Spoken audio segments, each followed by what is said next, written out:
All right, an update here with what we got going on for food and what we put in this year and what we plan on putting in. We talk about two things that were our main objectives and our goals for this farm for this year. That's one, just recruit as many deer as possible, and two, be able to hold them once we recruit them.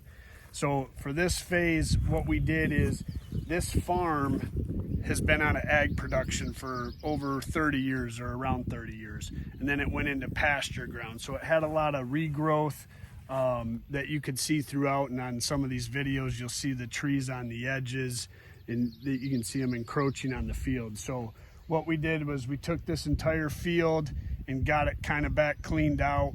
We brush cut it, sprayed it. And then yesterday we no-till drilled 4.5 acres of beans out here, smack dab in the middle. And then in all of our fingers that we have on the tips, we're going to end up doing our gold fever, brassicas, winter Klondikes, sort of late season stuff.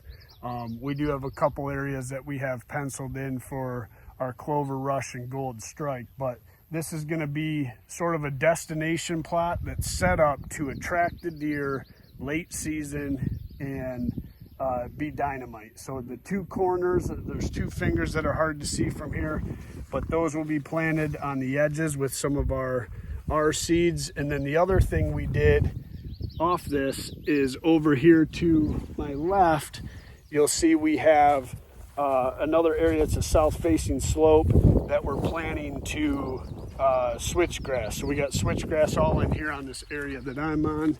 That's going to go down to that south side there. That's all south facing. There's some cedars in there, so it should be a sweet area to hold deer. Maybe not this year, but in future years there'll be bedding there. So the idea is you got bedding, there's a pond there, so pond, bedding, and then food, and then we'll have all these edges set up. So we took this farm then from no food on it to now 4.5 acres of beans and about 5 acres of white gold food plots. So now we got food. So we're excited about that.